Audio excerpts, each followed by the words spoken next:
بسم اللہ الرحمن الرحیم الحمدللہ۔ خدا کا شکر جن افراد کو زیارت اربعین امام حسین علیہ السلام کرنے کی توفیق حاصل ہوئی۔ زیارت اربعین کے آداب ہیں: نیت خالص ہو، سفر معنوی، عشق الہی، عشق محبت امام حسین علیہ السلام۔ یہ سفر صرف قدموں کا سفر نہیں ہے بلکہ دل کا سفر ہے، ارادے کا سفر ہے، مقصد کا سفر ہے۔ اور اس سفر میں جب سفر کریں تو خضوع و خشوع کے ساتھ، انکساری کے ساتھ قدم کو بڑھایا جائے۔ جو خواتین ہیں وہ پردے میں رہیں، باحجاب رہیں، نامحرموں سے گفتگو نہ کریں، ہنسی مذاق نہ کریں۔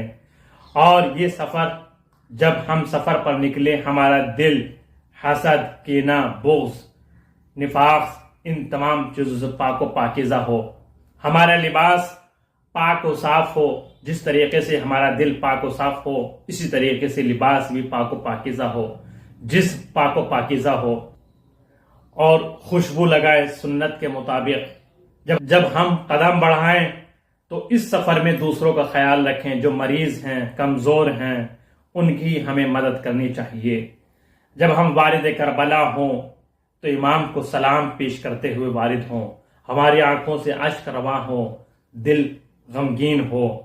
اور آیت اللہ جعفر شسری بیان کرتے ہیں، مومن کی علامتوں میں سے ایک علامت یہ ہے کربلا میں وارد ہوتے ہوئے آنکھوں سے اشک رواں ہو۔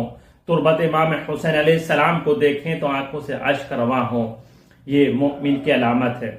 امام سے عہد کریں، تجدید عہد کریں، مولا ہم زیارت اربعین کے لیے آئے ہیں، ہمیں ظلم کے خلاف عدل کے لیے قیام کرنے کی توفیق عطا فرما۔ ہماری قوم میں فتنہ فساد ہے، اس کی اصلاح کے لیے قدم بڑھانے کی توفیق عطا فرما۔ سفر اربعین یعنی امام حسین علیہ السلام کے مقصد کو لوگوں کے دلوں میں زندہ رکھنا، ان کی سیرت کے ساتھ، ان کے مقصد کے ساتھ، ان کے ہدف کے ساتھ۔